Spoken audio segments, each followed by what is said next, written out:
Start from. Okay, I'm saying that today we are having our closing session, and I want us to have a recap of what we have been doing, and I want us to start. Anybody who is willing to say something about what you have been learning.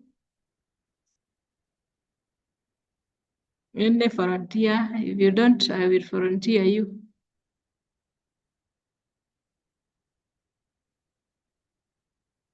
Anyone willing to tell us? Just give us a summary of what you have learned during those 4 weeks. I believe you have learned something.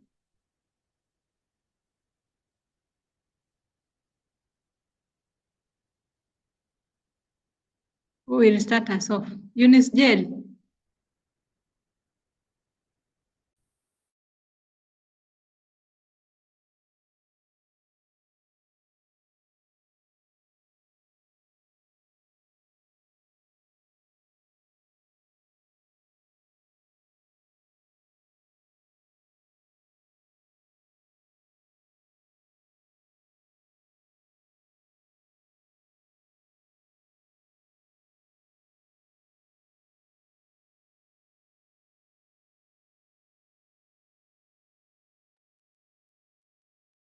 Michael Atieno, unmute yourself. Thank you, Daktari. Good afternoon. Good evening. Good evening. I wish to make a little contribution. Go ahead. Before I continue, let me just ask. Go ahead. Do you want us to summarize the entire course?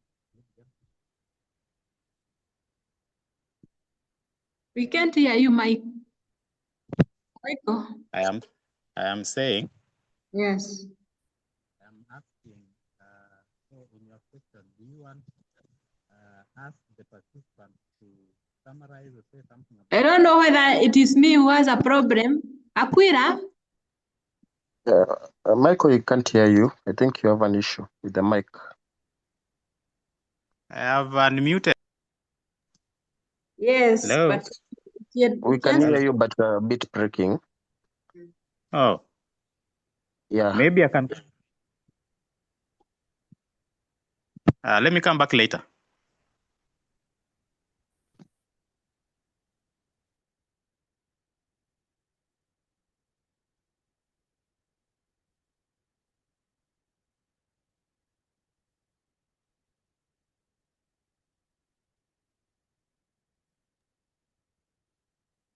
Someone else? Someone else.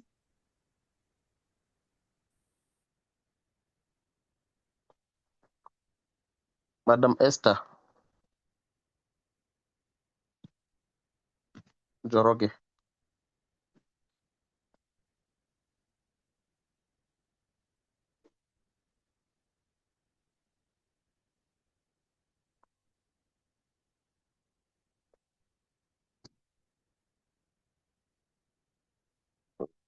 Esther Joroge, I saw your chat,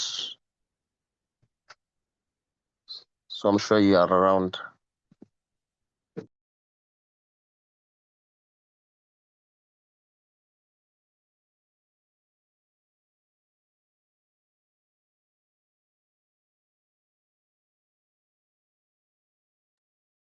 Coletta Zioka.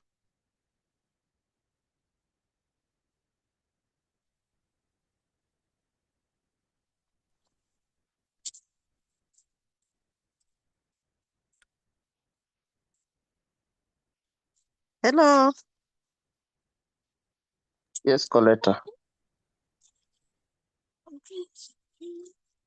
Yes. Good evening.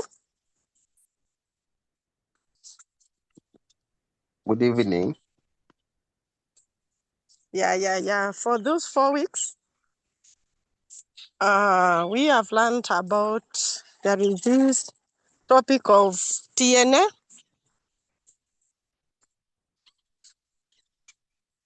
Yes, proceed.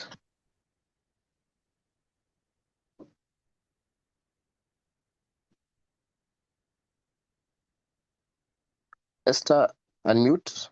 Esther Njoroge.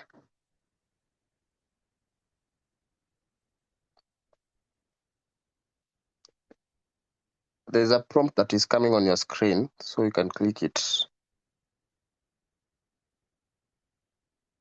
So everyone should be able to unmute.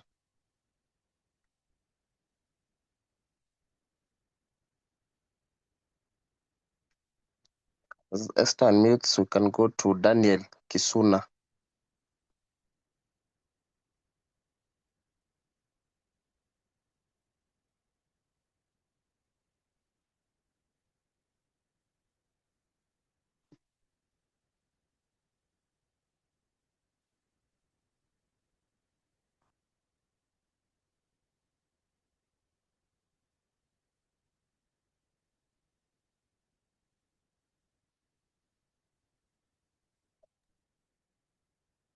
Members, we are waiting for you to tell us what you have been learning.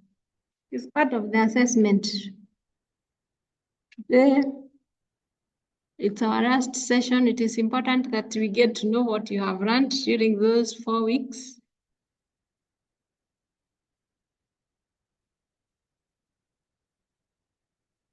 Michael Otieno, once again. Good evening. Good evening. I don't know. Am I clear now? Yes, now we can hear you. Okay, thank you. So, I wanted to say at that time that during the period of the training, Yes. personally, I have learned a lot of things. And some of those units stood out. For example, the one on the theories of training, I related a lot with that because I'm a practicing teacher, and I was able to see that there is a lot that happens, especially with a training like this one. I learned, for example, that in andragogy, which is adult learning, the way the learning takes place is a bit different from the way children learn. So one of the takeaways for me is that whoever is undertaking any kind of training needs to have a deep understanding of the theories of learning, and in particular andragogy, because I learned that adults learn differently. They want to be engaged more.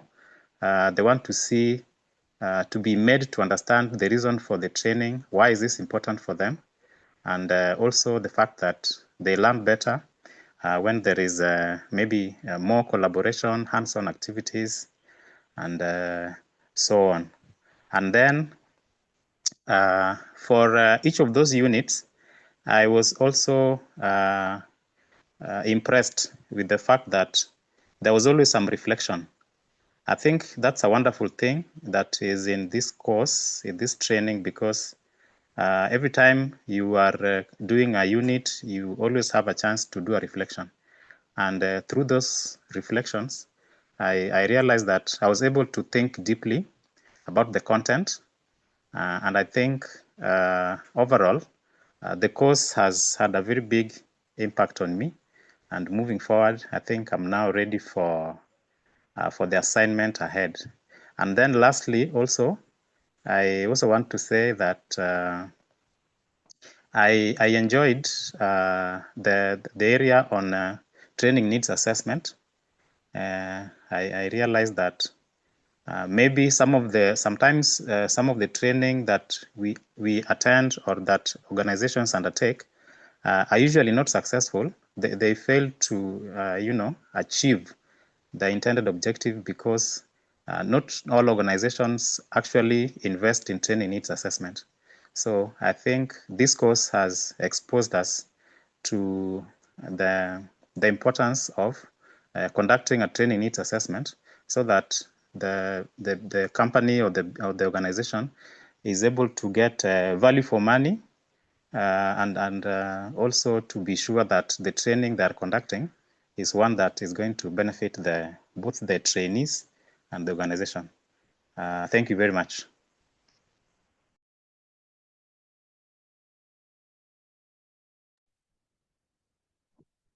Thank you, Mr. Michael. That was really nice. Okay, thank you. Would we have somebody else?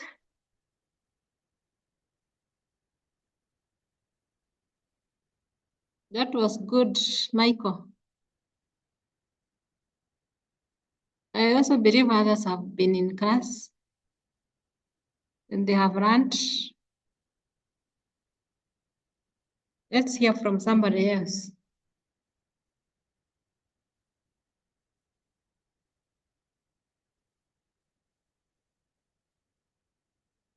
Let's have somebody else. Mary Maina. Go ahead, Mary.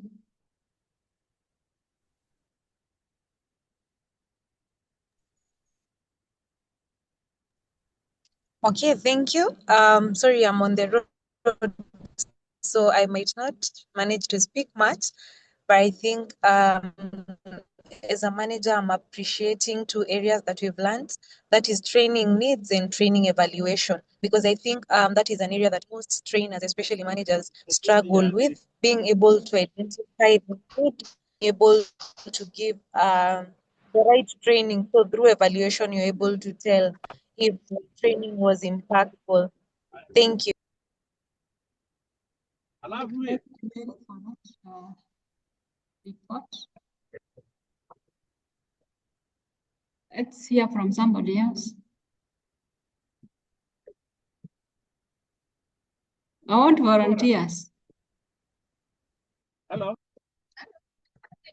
Yue.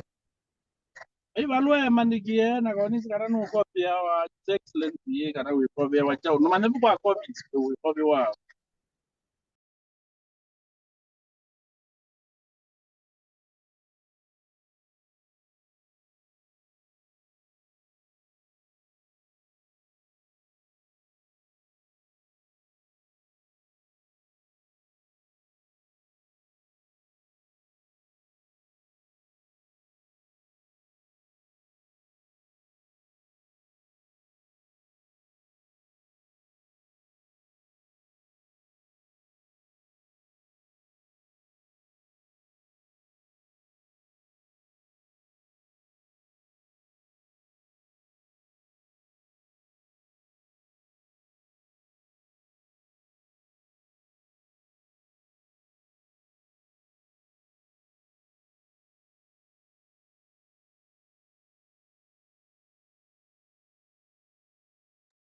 Coretta, let's hear from you. Coretta Nzioka.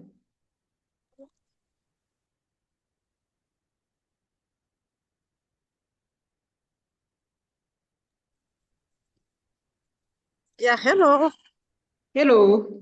Yeah. For the last 4 weeks, as a trainer, I have learned a lot, and I hope whatever I have learned will enable me to give the right training session to my trainees, and especially on the designing of a training program.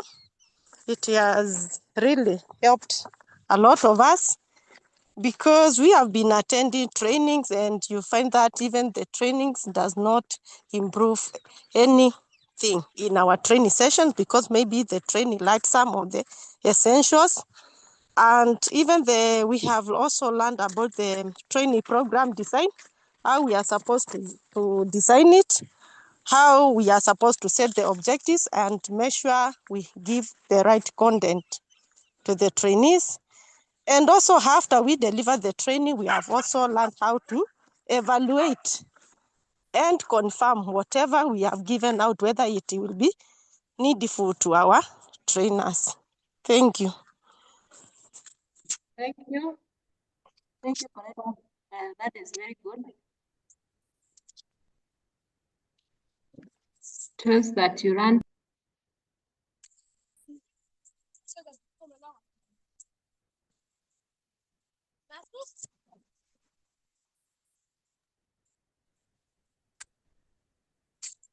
Hello. So my name is Ken.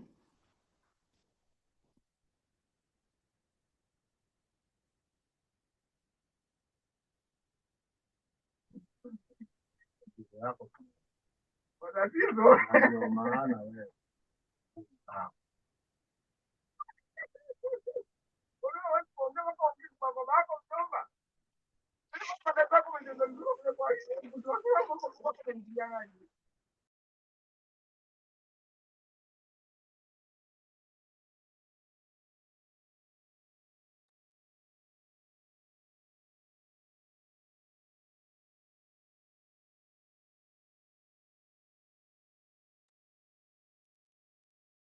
Can we go to Sylvanus Kilonzo? Okay, we can have Sylvanus then, and then Jacqueline.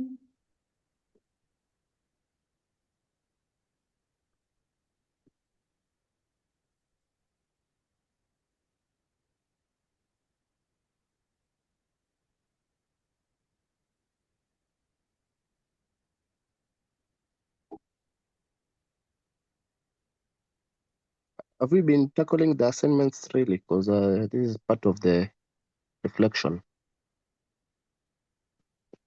Every unit. Sylvanus.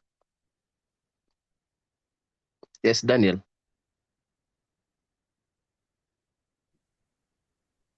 Hello, everyone.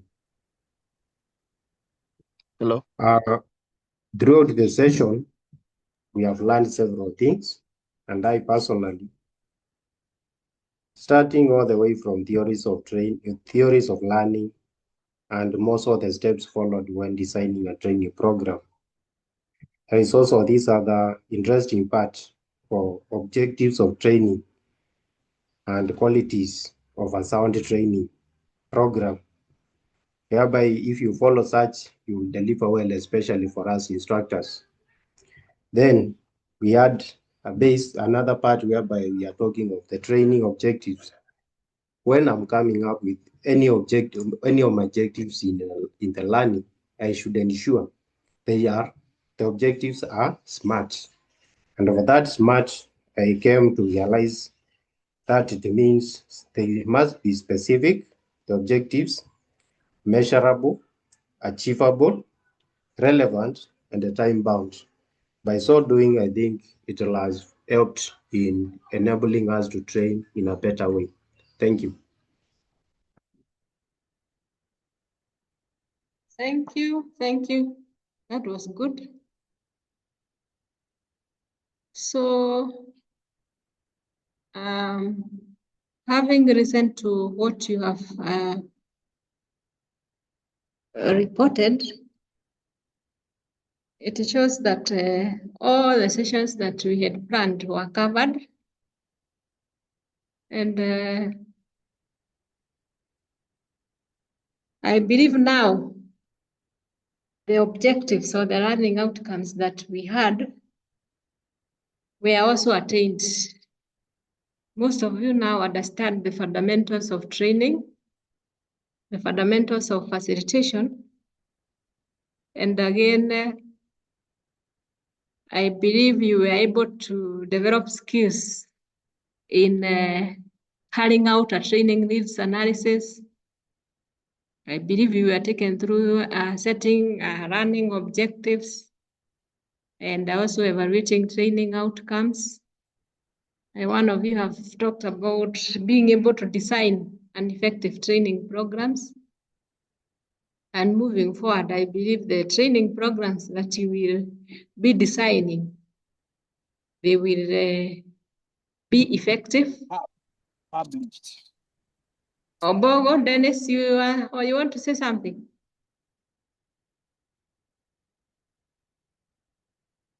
Obogo, are you saying something? Sorry, I'm even joining now. I'm late. Pole sana. I can't say anything because the G direction. All right. Pole. We are reporting on what we have been we have been running for the 4 weeks. And I was giving a recap of what your colleagues have reported. And we have in agreement that the objectives of this training were met, because the members have reported on what they have been looking at in every session. Some of them have said that they can now apply facilitation techniques that they learned. They reported that they have looked at the andragogy of training adults, and therefore they can be able to facilitate trainings. And also, I believe you can also be able to manage common training and facilitation challenges. You realize that there are various challenges that face trainers. Even now, as we are training, we know that we were expecting a guest who is having challenges joining. And also, even in the field, for example, those who train in the field, I know there are challenges, and it is important that now, because we have gained knowledge, the skills, the attitudes in training, you will be able to handle those challenges as you encounter them. So I also believe you were taken through how to budget for a training. And now I believe with all that knowledge, you are equipped with the skills, you are equipped with the knowledge to go and implement trainings in your various institutions, whether you are in a school or something like that. By now, I believe the guest has arrived, and I want to usher her in just to talk to you about some of the best practices in brief. I know it is a bit late, but I believe it is good we give her a chance. Her name is Mary Mashu. She works at Kenya Institute of Curriculum Development. She's a curriculum developer, a master trainer. So I believe she has the knowledge and the skills to be able to tell us about the best practices. Neri, if you're able to unmute, I want to welcome you. And you talk to these participants. They come from different professions, and we are eagerly waiting for you. Welcome, Neri.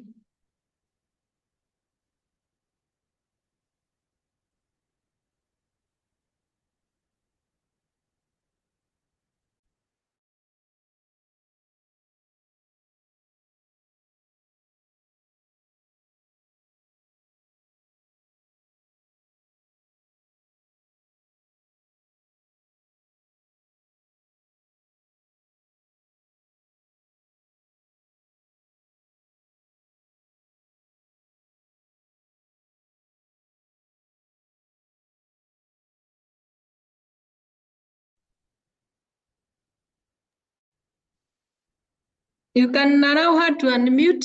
Neri, if you can unmute yourself. At least we can see the slides, but I can't hear you. Aquila, are you able to hear her? Not really. Though she's unmuted. On my side, I can see she's unmuted. Let me call her.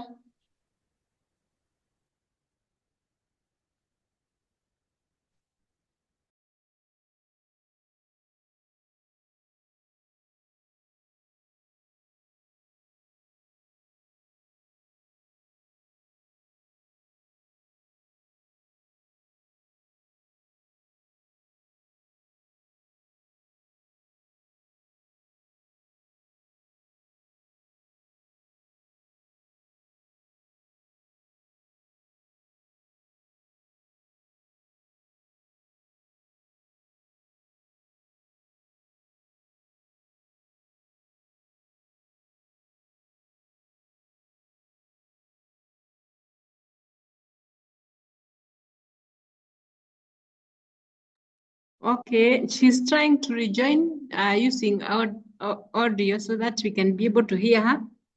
In the meantime, we can still continue talking. As I was saying that now what is left is you are supposed to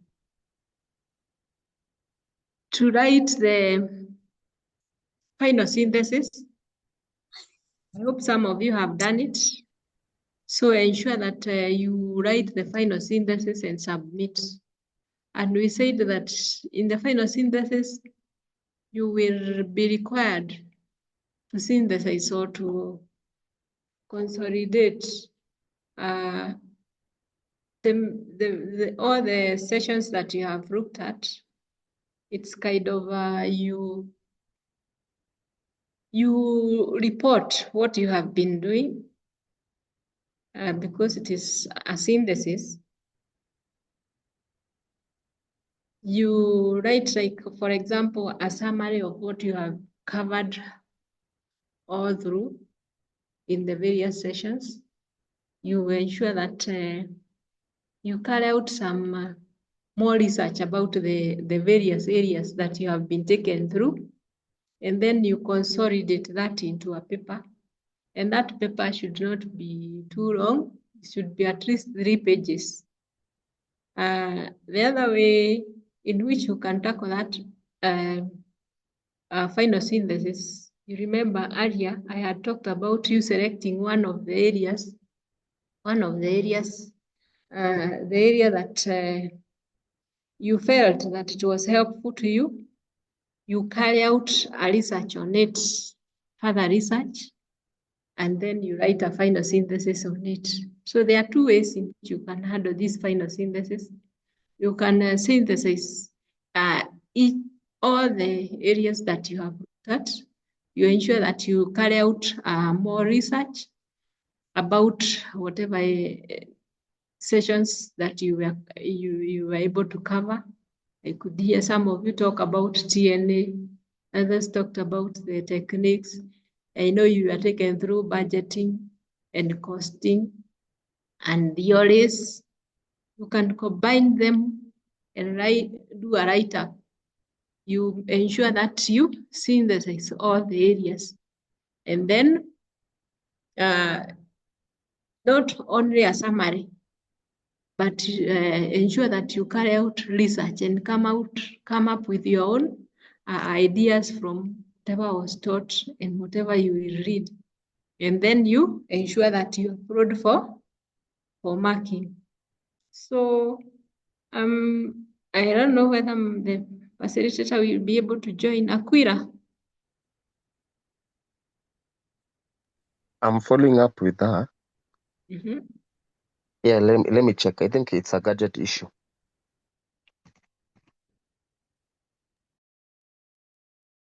So I don't know whether there is anyone with a question.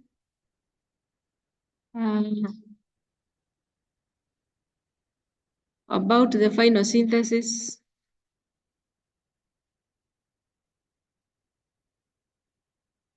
So after you have uploaded your final synthesis, we will make sure that we mark during this holiday, and possibly by January, the first week, the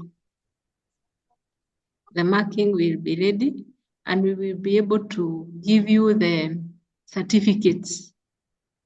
Now, you can come and collect your certificate, that is in January, at KEMI headquarters, or you can send somebody with a letter authorizing them to pick your certificate. Another way, you can call either I or Aquila or inbox us if you would want a soft copy. Currently, we have not been issuing admissions for short courses. And although some of you were requesting for those admission letters. But since it is a short course, we ensure that we give you the certificate as soon as possible. So immediately when you submit your assignment, make sure that you are free to come for your certificate. You are free to call us so that we let you know how you can get your certificate. I want us to maybe have some, let's have some questions as we see whether she is able to join. Michael? Thank you. So you have said about the final synthesis that ideally minimum should be like 3 pages. I wanted to ask how long, like what is the longest that it should be? And yes, you have also talked about the issue of the certificates. I wanted to know when we can collect them, but you have clarified. So I just want to know how long, what is the longest that you can allow? Thank you. You will realize that the space provided can only accommodate 2 MBs, and 2 MBs is at least 3 pages printed. So it is advisable that you limit your paper to 3 pages.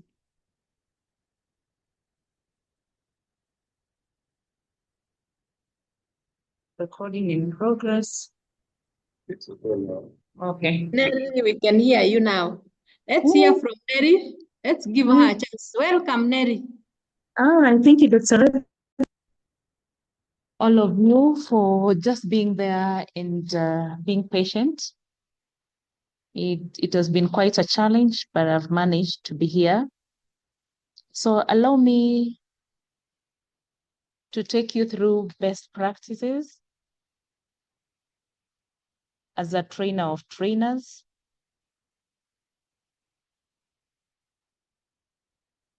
I don't know whether you can see my screen and you can also hear me. We can hear you. Oh, thank you so much. So within the shortest time possible, because I know it's about 44 minutes past 6, I just want us to focus on skills that are necessary for us to be able to deliver what we call effective and very impactful training sessions. I believe all of you here are trainers and you really want to grasp what are these skills that can make you a very impactful a trainer of trainers, so that as you go outside there, then you're ready to deliver the sessions without any challenge. Now, one challenge like I've experienced is about the joining if you're doing it online. But again, how do you maneuver as a trainer of trainer? So what is the role of a trainer or of trainers of trainers? Can anyone just try to start us off by telling us who or what is the role of trainers of trainers? Or what is your role as a trainer of trainer?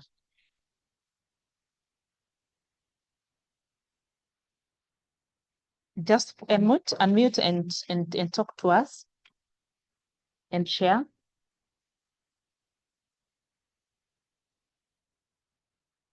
Anyone who will tell us the role of a trainer of trainers?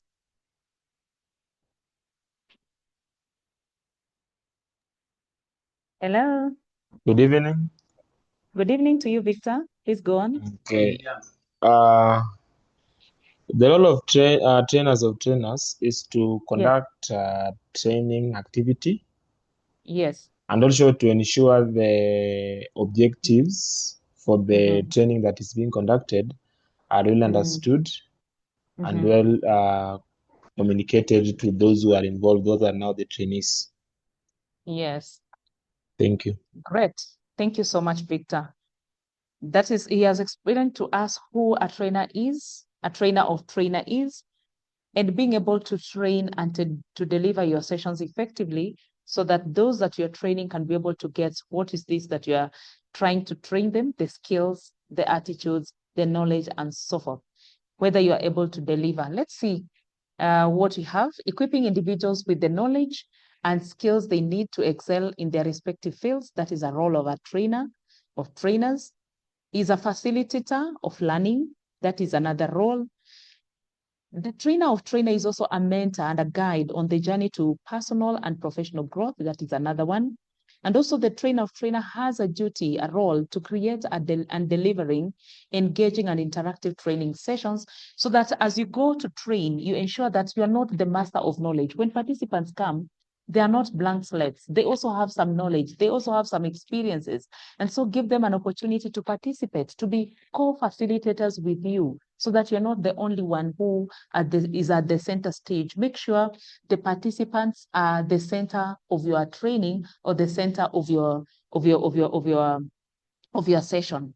Be a catalyst of growth by supporting those who wants to grow professionally. What avenues do we have, or do you know that you can also link them with as a trainer of trainer? That is quite important because the participants are looking at you as one who is knowledgeable in matters of the field that you're training them. So what are some of the key aspects of a trainer of trainer? Yes, Silvanus, please mute. One of the key aspects of a trainer is understanding the training audience. Who are these that are coming to the training? What is their background? What is their entry behavior? What are the kind of aspects are they trained on? What is their background in terms of maybe it's professional career, or what are they inclined to? Are they, let's say, teachers? Are they auditors? Are they doctors? Are they nurses? Who are they? Understand where these audiences are coming from. In terms of levels, are they diploma holders? Are they degree holders? What is their entry behavior? That is very, very important so that even as you're training, you can be able to know whether to tone your language, whether to pitch it. It's very important. Setting clear objectives is quite important to set clear objectives when you're training so that you're telling them the kind of training that we are going to walk the journey with. It will take at least maybe 5 months or so, like what Dr. Rebecca has done. She has taken us a journey where she's talking about, we have done this, we are going to do this, at the end, this is what we expect us to do. Designing engaging training sessions, I think I've talked about that, and developing clear and concise training content so that you're not bringing a whole book, almost a dictionary, and you're trying to train people. It can be a challenge, especially if you talk about adult learning. Adult learning sometimes have a very small span because they're also trying to juggle about other kind of duties and roles. So also take care of that. Encouraging active participation, I think I've talked about that. Establishing a positive learning environment. What does that mean? Can someone tell us what establishing a positive learning environment means to a trainer of trainers? Anybody who can talk to us? What does this positive learning environment entails? Anyone who can talk to us? As a trainer of trainer, we are saying one of the key aspects for you to deliver effective sessions is establishing a positive learning environment. What does that entail? Anyone who can unmute and talk to us? Remember, we are talking about interactive sessions. Hello. Yes, please go on, Victor. Okay, for the positive environment, I think you as a trainer, you are supposed to engage your trainees or those who you are training. Yes. And also another thing that we're supposed to do is the trainees should sense that environment of respect when the training is going on, so that they can participate and also contribute to the activity that is ongoing. I think that is about the positive environment. Yes, thank you, Victor, where everyone is open to discussion, open to share, open to just share their experiences. That is the kind of positive learning environment where everyone feels like they belong to this session. That is very, very key. You recognize everyone in the room, recognize every participant. Don't leave anyone behind, because if you do that, they feel like you are not recognizing them, you don't appreciate them, and so they feel left out. That is not a positive learning environment. Ensure everyone feels they belong to that session. Then providing constructive feedback. That means whatever they're discussing and trying to bring on board, you are trying to critique, but at the same time, you are giving a constructive feedback. For adults, especially if you're training them, ensure that at the moment where they're sharing, you are not shutting them down and telling them this is not the kind of information we really want. Just tell them, yes, you have done 1, 2, 3, but you could have done better by doing 1, 2, 3. That way they feel the part and parcel of this journey, and it becomes a constructive feedback because you are helping them to make it better. Then opportunities for practice. If you have an opportunity to give them practical exercises, that will be very nice so that they can practice what they need to go and practice in the field. That is quite important. So create opportunities during the sessions for these participants to just demonstrate what is this they're going to do. Let us look at principles of adult learning. I know most of your trainers are adults or are going to be adults, so it's quite important to understand how this looks like to train an adult. First of all, we have what we call the Knowles theory of the principles of andragogy. The training of adults or pedagogy of training adults is known as andragogy. And so let's see what Knowles has to say when you're talking about considerations to put in place while training adults. We have 4 principles that he talks about, and one of them is involved adult and learners. What does that mean? That adults need to be involved in the planning and evaluation of the instruction. Just as Dr. Rebecca has taken us through, what is it that you expect? How are we going to evaluate you? How are we going to make sure that you get your, is it kind of recognition and so forth, how that is going to be done? That is quite important. Number 2, adult learners' experience is quite important, just as I began by saying, they are not a blank slate. They have a lot of rich experience. So what do you do with that experience? Make sure that whatever they bring on board, you also tap into that kind of experience. So provide a kind of an opportunity for them to learn through activities, to share the experiences. That is quite important. The third thing is that relevance and impact to learners' lives. That is very key, that adults are most interested in learning subjects that have immediate relevance and impact to their job or personal life, including their professional and talents. That is very important. So that as an adult who comes to your training, don't talk about far-fetched information that is not inclined to what they really do on their day-to-day basis. And the reason as to why they're coming to the session is because they want to get something new from what they know. Then problem-centered, adult learning is about problem-centered rather than content-oriented. So don't harm them with a lot of information. What they need is this 1 thing, 2 things, 3 things that they can just run away with and say, from my experience, from the knowledge I have, I know I've gained 1, 2, 3, and I can really be able to do what I want to do. So what you're saying, adults know what they want, adults have experiences, and so they're targeting just 1 thing that they can be able to make them better. So focus on what is this that is going to make them better. That is according to Knowles theory. And then apart from that, let's look at curriculum, instructional curriculum development. What do you need to consider when you're talking about information and content for trainers that you're going to train? One of the things you're going to look at is the course design using the ADDIE model. And the ADDIE model is not something new. A means for analysis. This is the kind of model we are talking about when you're designing the curriculum or the content. Generally, the kind of activities and content you're going to engage your trainers. One of them is analysis aspect, whereby you are setting goals, researching the target audience, and also understanding required resources. Before you go to train, ensure that you have analyzed all this. What is the set goal after the end of this training or in this kind of a training? Research on that kind of audience. Who are these people that I'm going to train? And then understand what are these resources that I need to use. Some can be locally available materials, some can be online materials, some can be a kind of materials that need to be improvised. So understand what it is that you require for them to be able to learn. Then the other D is designing. And what does this mean? Finding a learning solution that aligns with the identified objectives, not aligns with the identified objectives, so that when you're talking about what is this solution that you want to come up with, make sure it really aligns to the identified objectives that you have already set. Then development, create assets around which are required, and testing various methodologies for delivering the content. So this means that you need to vary your methodology so that you're addressing the learning styles of every participant. I don't know whether you have had participants who learn in different styles. All of us learn differently. So if we use only one approach, where you're talking about lecture method, we lose some.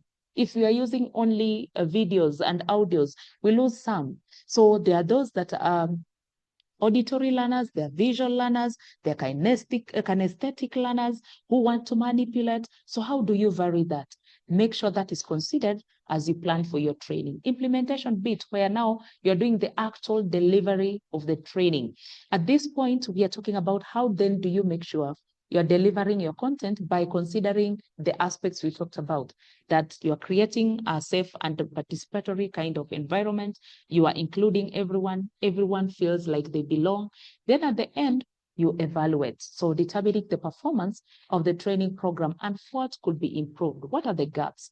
Yes, you are able to train. What were the challenges? Maybe there were resources that were not enough. So next time, what are you going to do better? Maybe it's a language barrier. So what are you going to do better next time? Are you going to get an interpreter? Or what are you going to do? So consider all those things according to the ADIS model. So how do you ensure that you have very good facilitation and presentation skills? One of the a kind of effective presentation skills for a trainer of trainers, effective communication and public speaking is very key. Ensure that you are able to communicate effectively. And when you talk about communicating effectively, it's about clarity. Is the message home? Are they able to get what you are saying? That is very key. And then be audible, be clear, be very simple in terms of the words you're using, so that at the end of the day, it's not about abstract information that you're communicating. Then allow for an opportunity, I call it two-way communication, that your audience or your participants have a chance to also participate in that conversation or in that kind of an engagement that you're also holding. Then manage group dynamics and learner engagement. I know when you talk about group dynamics, there are those that are fast learners. There are those that are time takers. We don't talk about slow learners. We talk about time takers. So there are participants who may be lagging behind. What do you do? There are those that are hyperactive. What do you do with them? So take care of such. If you have hyperactive ones, give them responsibilities, give them some extra work. Those that are time takers, can you give them extra assignments to go and even find out more about what is this that they were not able to grasp, see who is lagging behind and be able to accommodate them.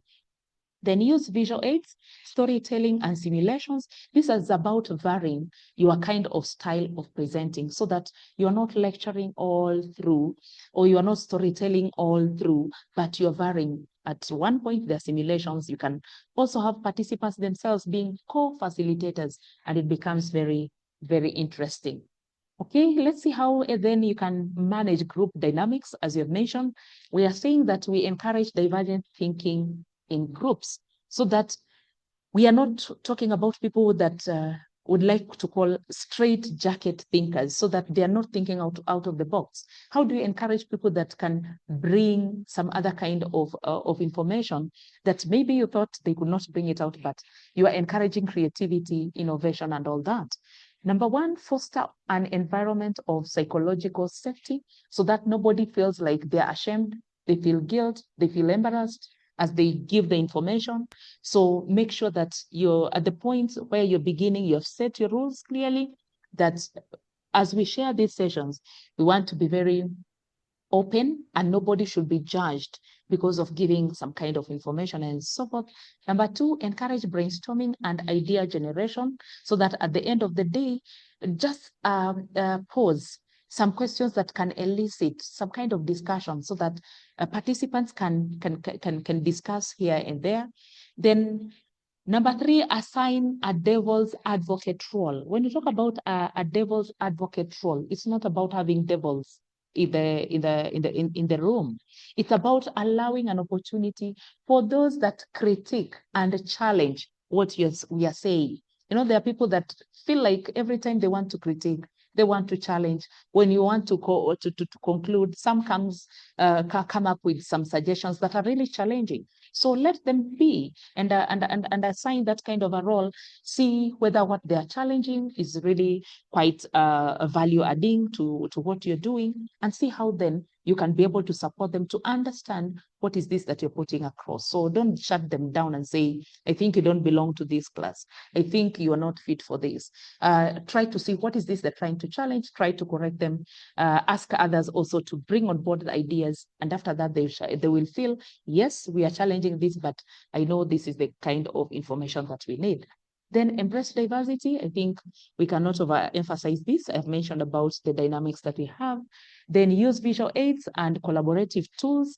I think that one is key, especially at this time where we have digital era.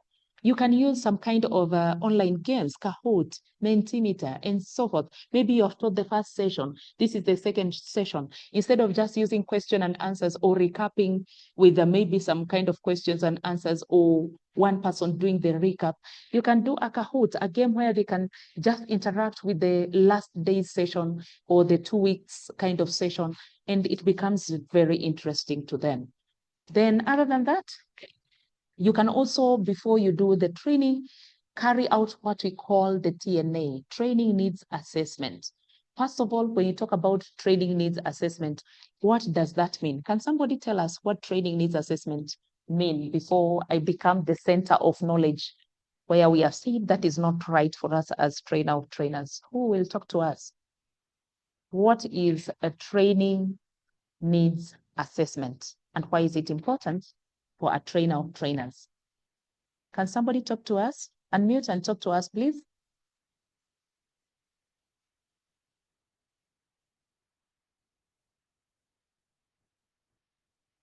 Yes, what is a training needs assessment? Yeah. I don't want to talk alone. Yes, Michael, please go on. Yes, so thank you. Training needs assessment. Yes. Basically means conducting some kind of assessment on the Yes. potential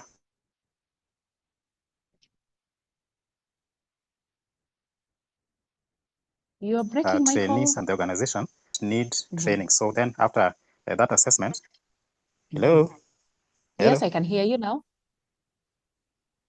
I can hear you.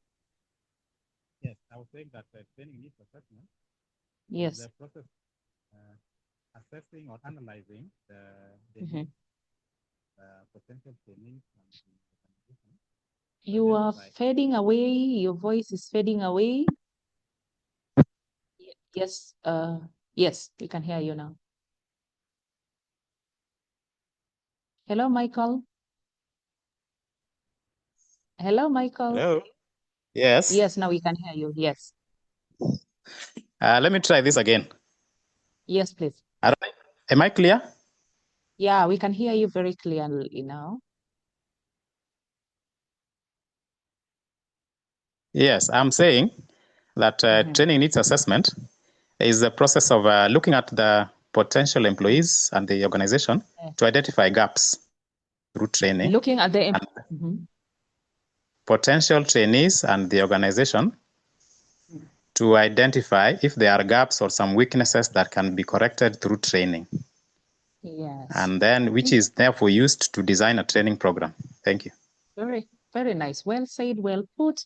That is very true. Where you have the employees that are there and they're trying to see what is this gap, what is this need that exists in terms of what do we need to achieve at the end of the day, but we are not able to achieve. What is the gap here? What is happening? Where is the deficit? And so if you're able to find out that, then you can be able to design a training program that is very targeted to the need that you have already identified. That is very true, Michael, and thank you for that. So when you talk about what is, a training needs assessment, we just mean that a method of determining if a training need exists and if it does, what training is required to fill the gap, just as Michael has talked to us. So we are saying a TNA seeks to identify accurately the levels of the present situation in the target surveys or interviews or observations or secondary data or workshop. So the gap between the present status and the desired status may indicate problems that in turn can be translated into a training need. So where are we at present, and what do we desire, or where do we desire to be in terms of our professional development, in terms of our training, in terms of our capacity to deliver. So if we are able to identify that gap, then that becomes a training need, and therefore we can design a training program that at the end of the day will be able to address that kind of a gap. So when you're talking about assessment and evaluation of the training impact, once now you've trained, you've assessed and seen the training gap that is there, now you're designing that kind of a program. First of all, there are key things that we need to do here. And there is this personality we are calling Kirkpatrick's 4 levels of training evaluation. Let's just go there straight away in the interest of time. What does it mean for an evaluation model? First of all, we need to go to the first level. We are talking about reaction. Did the learners enjoy the training? Did the participants enjoy the training? That is the first thing you need to ask yourself. Number 2, it's learning. That is the second level. Did learning occur at the end of the day? Then the third level is behavior. Did training change behavior? If these people are up at point A, has it changed their behavior in terms of what they're able to do? Then the results. Did the training influence performance? Have we managed to go to where we desired to be? Because if you go to the last slide that we had, and what Michael has mentioned, is that have we been able to address that training need? And if we have addressed the training need, are we able now to deliver what we were supposed to deliver now that we have what it takes for us to be able to deliver? That's what we need to talk about. Now, a trainer of trainer is also a coach and a mentor. And so what are these coaching and what are these mentorship skills?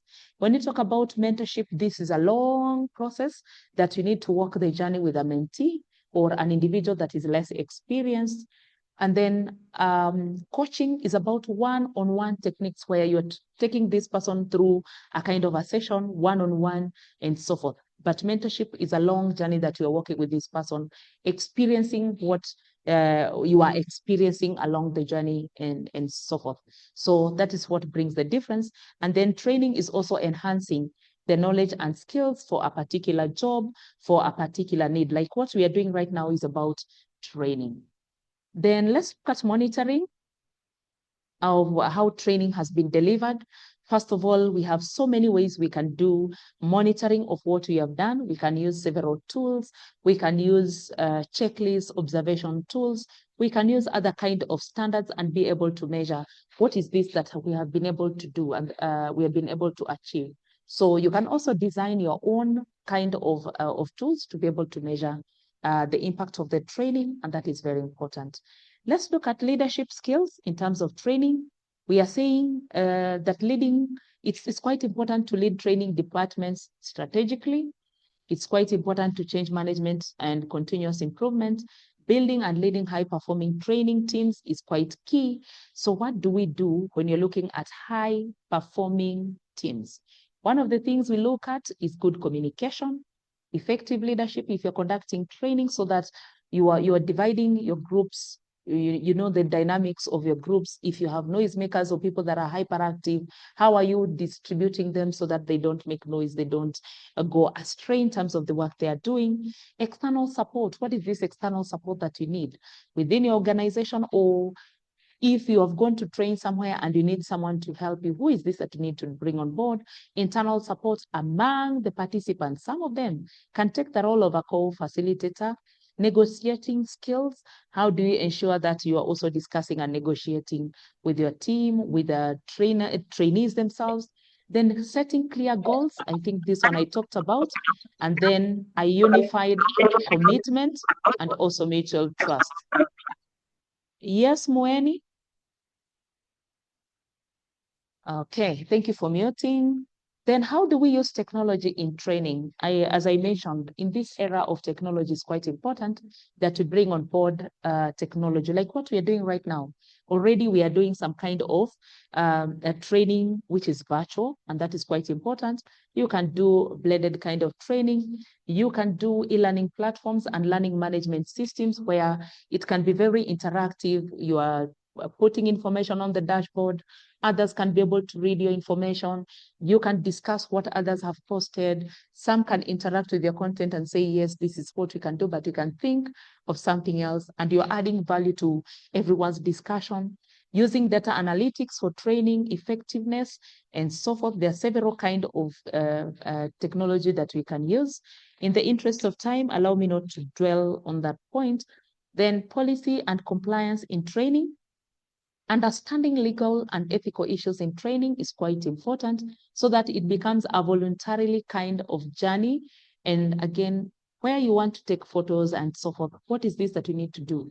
Consent from these participants is quite important. Sometimes you go to training venues and we're saying, sign these forms, but you're not telling them, even as you're signing these forms, there's a place for consent, maybe for photographs, for pictures, so that if one feels like then they don't want to have their photos taken, that is quite important, so that they can sign against that, or they can say, we are not going to append our signature and accept that our pictures can be used elsewhere or something like that. So you need to also ensure that that is taken into consideration. Institutional training policies and frameworks. You're training people from different institutions. What does it entail in terms of their policies and also frameworks, certification and accreditation requirements? What have you told your participants? And their certificates. Dr. Rebecca here has explained to us what is it that is expected at the end of the day. We're going to get our transcripts, we're going to get our results, we're going to get our mark scores, how our mark scores going to be, and what is this that is expected of me if I'm looking at a distinction, I'm looking at exceeding expectations, what does that look like? So those are the issues that we are talking about, so that if it's a period that doesn't require a certificate, you also explain to the participants, in this period, we don't have certification. We have a letter of recognition. How does that look like? So that from the onset, they understand what are the policy requirements and how do they then comply with these training kind of policies. Resource mobilization for training is also another key thing for a trainer of trainers. We are saying preparing training budgets are key, so that at the end of the day, you are not running short of any material. At the end of the day, you don't say, now I don't have projectors, so I'm not able to do any presentation. You need to see what is this that is going to work within your means. Proposal, writing and fundraising for capacity building.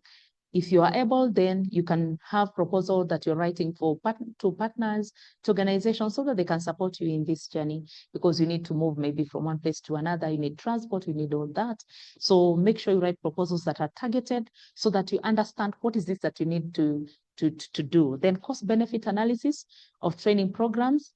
That is very important. What is it at the end of the day you are going to gain in terms of impact, not gaining in terms of a monetary impact, so that we are asking ourselves, when I carry out this training, yes, I've carried out a training needs assessment, and this is the gap. But at the end of the day, after I've done training, is it really going to add value on what I really want to achieve at the end of the day? Is it going to add value to these participants who have already undergone this kind of training? So that you're looking at all that, so that at the end of the day, you're not training. And then when people come after training, they look at the certificates, it's like, what did we do? What are we supposed to do with this training?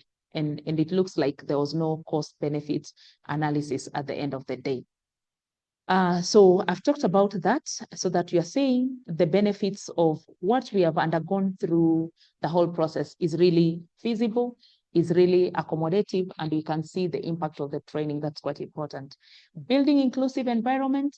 I don't think I need to emphasize on this. We have already said we need inclusive, safe learning environments where everyone feels accommodated, where people of with disabilities are. How are they accommodated? How are they handled? How do we give them extra time? How do we position themselves even at a sitting position and so forth. How do we take care of them? Even in the kind of furniture and equipment that we use, how do we take care of them? Psychological safety and well-being, I think I've talked about that.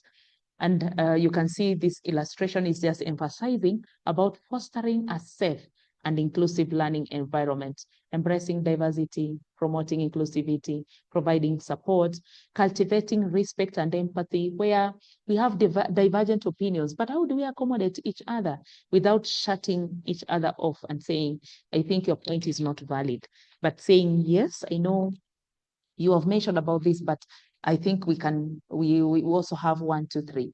Collaborating with families and communities outside there, that is quite important. So this task, we are not going to do it. What are the key trainer skills? But we just look at these skills.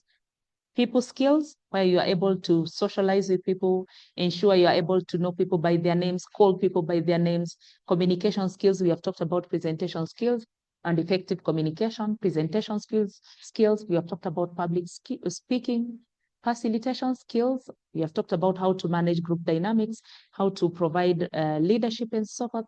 Assessment skills, how do you assess? We remember we talked about evaluation. How do we evaluate the progress? How to use even technology to carry out assessment. Problem-solving skills, stay current and updated. What is this information that is out there regarding the kind of information or concept that you're training about? What are the trends? What is trending currently? It's quite important. So make sure you are up to date yourself as a trainer of trainers. Then reflect on your practice. Whatever you are saying, try to practice what you also are practicing, so that your trainees can also emulate from what you're doing. A parting shot here.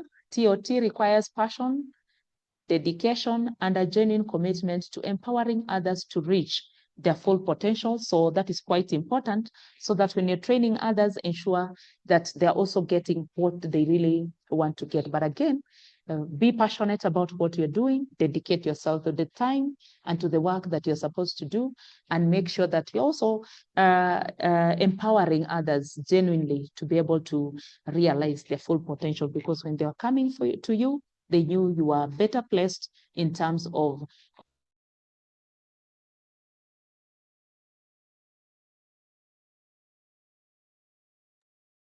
Yeah, thank you, Nelly. And I think she has finished, although we have lost her. I think her network has gone off, I think so. I want somebody to appreciate her, because I believe she's hearing. Maybe it's the audio that maybe has a problem. Let's have somebody to appreciate her. She has taken us through best practices in training of trainers. Yes, Brian, go ahead. I think the session was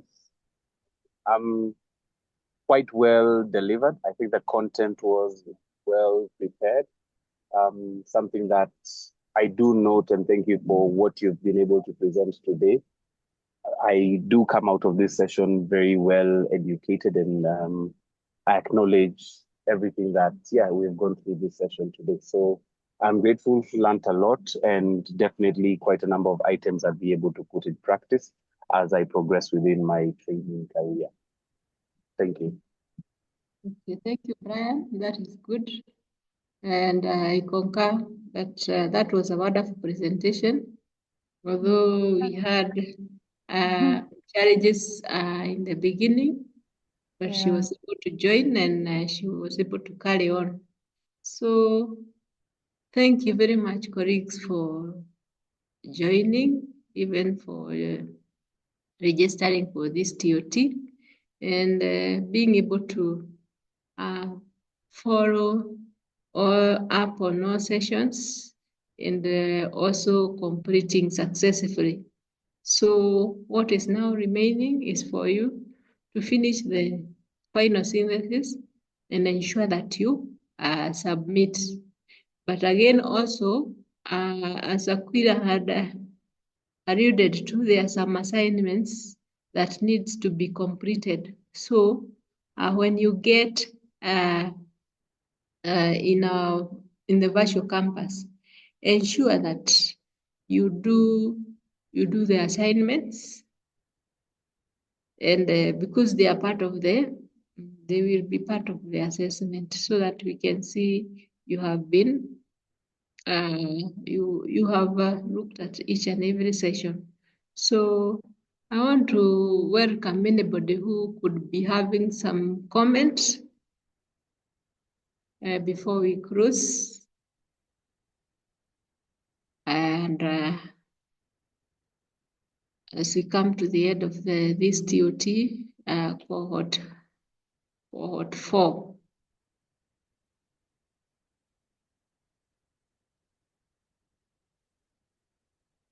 If we don't have any comments, I want to give somebody a chance to pray for us so that we finish. Any volunteer?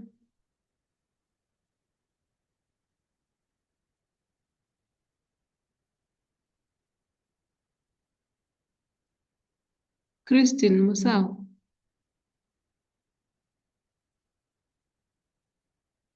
I'm a Brian again. Brian,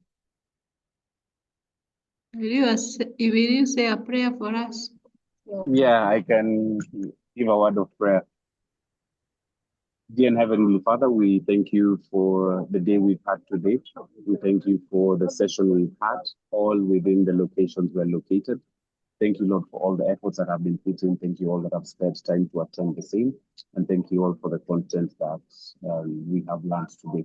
Dear Father, as we move forward towards tackling our assignments to finality, as we move forward to take what we've learned into practice, Lord, we pray for your guidance, and in true calling, as teachers are called to deliver to those we are called to deliver to, Lord, guide us in the same. We pray and we thank you for the sessions we've had since we started, and we are grateful for what we've achieved to date. In Jesus' name I pray, trusting and believing. Amen. Amen. Before you leave, Amen. maybe Aquila, do you have anything to say? Any announcement? It's Aquila. been nice. Thank you, Dr. Rebecca. Yes. It's been nice having you around for the period that you have been tackling the sessions.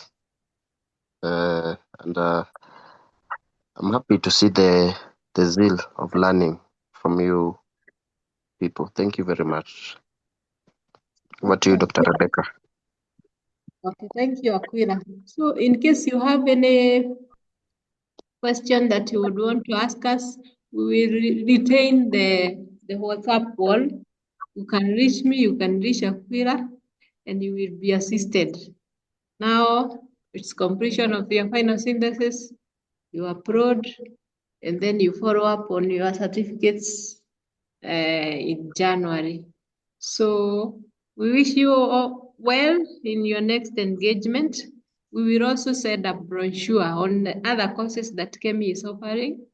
And if you feel that you can maybe register for any other course, talk to us. Thank you very much. Have a good evening.